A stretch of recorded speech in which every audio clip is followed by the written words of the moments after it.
وحشتوني كتير كتير لغاية الفيديو اللي عاد. لغايه النهارده. يلا بقى خش معانا شوفوا فطارنا النهارده وشوفونا هنعمل ايه. وفطار كده سهل ولذيذ، وكل سنه وانتم طيبين وبعود الايام على خير. ودي الضيفه اللي كانت هتفطر معانا النهارده، يلا نكسب فيها ثواب بقى، وقلنا ايه نكسب فيها ثواب ونفطرها. يا مساء الخير ومساء الفل ومساء الياسمين، ازيكم عاملين ايه؟ يا رب تكونوا بخير وفي احسن حال. اول حاجه معانا كده كان معايا فرخه كده منضفاها ومجهزاها، وقلت بقى ايه لازم اتبلها الاول. معايا بقى كده 3 حبات كده من الطماطم، ومعايا بصلتين كده هقطعهم كده ايه صغير وافرمهم في الخلاط. هقطع بقى البصل مع الطماطم واحط عليهم كمان توم، فصين توم كده وافرمهم في الخلاط كده وارجع لكم تاني.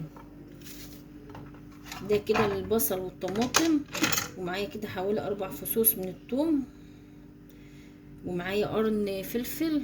هفرم دولت في الخلاط وارجع لكم تاني على طول. هنا بقى كنت فرمت البصل بالطماطم بتاعي، هنزل بقى بشويه كده من السبع بهارات كده حلوين، وانزل بشويه ملح كده على فلفل، وكمان بقى معايا حبهان لوري بقى كده وقرفه وحبهان زي ما انتم متعودين معايا.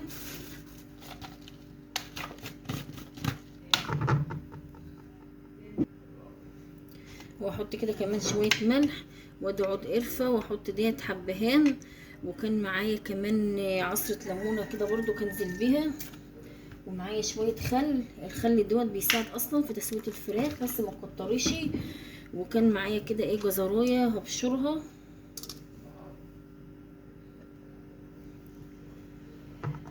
هنا بقى كده خلاص كنت بشرت الجزرايه برضو كل معايا. ودي بقى كده كان ميكس كده حلو كده ايه لخلطه الفراخ اللي معانا دي، وامسكهم بقى كده اقلبهم في بعضهم. يا سلام بقى لو عندك شويه بقى من دبس الرمان نزلت بيهم بيبقوا حلوين قوي كده. ادي بقى التقليبه المظبوطه بتاعتي، وانزل بقى ايه بالفراخ على طول. ثواني كده كان معايا بقى شويه كده من الجنزبيل، شويه صغيرين يعني ايه مش هكتر.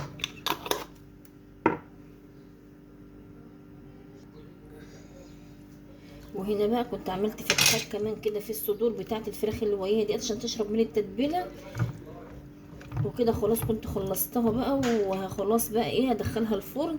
هغطيها بقى كده ايه بورق فويل وادخلها الفرن على درجه حراره في الاول كده يعني لحد ما الصينيه تبدا تغلي معايا، وبعدين هوطي عليها. خلاص بقى ادخلها الفرن كده ونجهز صينيه الرز المعمر على ما ندخل دي الفرن.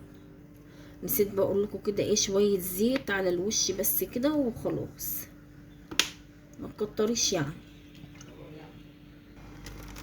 هنا بقى نوضب صينيه الرز المعمر بتاعنا بقى، نحط شويه ملح كده، نظبط بقى الحدق بتاع الصينيه اللي ويانا. وطبعا انا بحب اضيف له كده ايه شويه سكر، ربع معلقه سكر كده ايه صغيره، وادوم بقى تقليبه.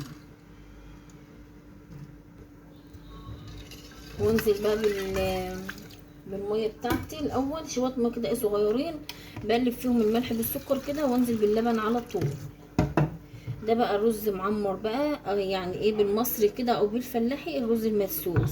وبنضيف عليه بقى ايه الحليب او اللبن. الحليب بقى عشان اخواننا اللي في الدول العربيه بيعرفوش اللي هو اللبن، يعني هو عندهم معروف ان هو حليب بس كده مش اكتر ولا اقل. وندخله بقى الفرن بتاعنا برضو كده.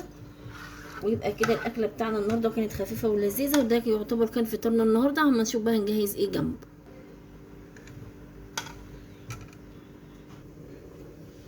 هنا بقى تاني حاجه كنت بجهز للقطايف بقى الحلو اللي هنعمله مع بعض كده النهارده. ودول كده شويه من المكسرات كده ويانا هنضيفهم على التمر بتاعنا، التمر بلبن.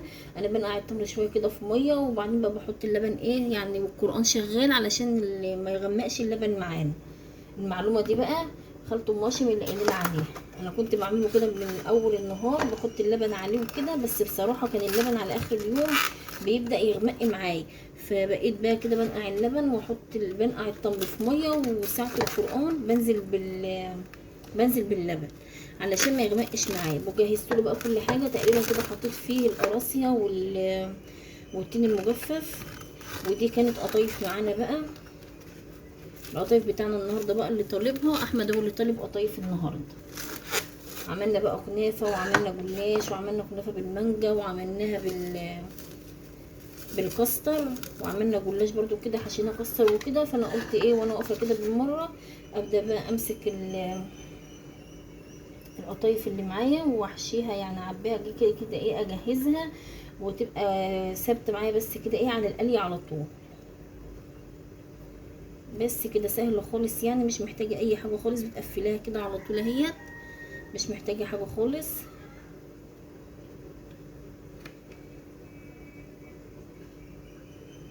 كان معايا بقى زبيب، ومعايا جوزة الهند، ومعايا سوداني اسواني.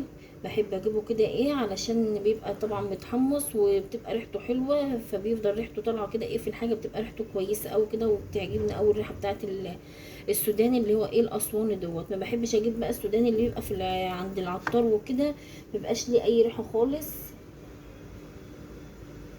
بحب اجيبه كده وادق انا كده، او تفرميه في الكب عادي بيبقى ريحته حلو.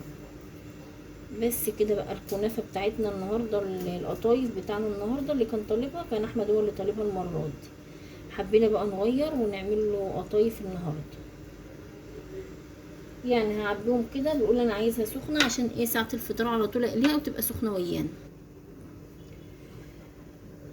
بصراحه ممله في عمايلها جدا.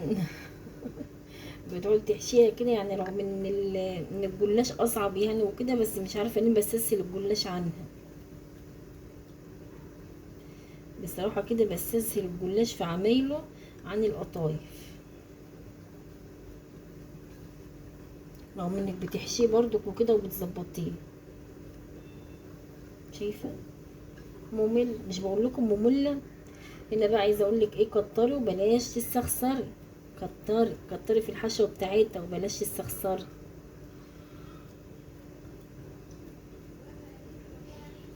يا سلام بقى لو انتوا شامين بقى ريحه الفراخ اللي انا عملتها بالخلطه معاكم دلوقتي.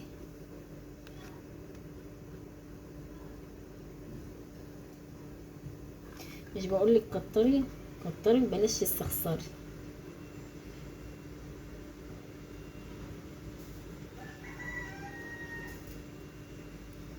كل سنه وانتم طيبين، وبعود الايام على خير، ورمضان كريم يا رب العالمين علينا وعلى امه محمد اجمعين. احلى متابعين واحلى اخوات عندي هنا في القناه. يعني بصراحه اي كومنت منكم كده كلمه حلوه كده بتبسطني، يعني كده بتفرحني وبتشجعوني ان انا اكمل. الناس الحلوه كده اللي متواجده في قناتي دايما بحب اشكرهم طبعا على حضورهم المتميز عندي. مش بقول لكم دي ممله، اخلص بقى وارجع لكم تاني عشان ما اطولش عليكم الفيديو اكتر من كده.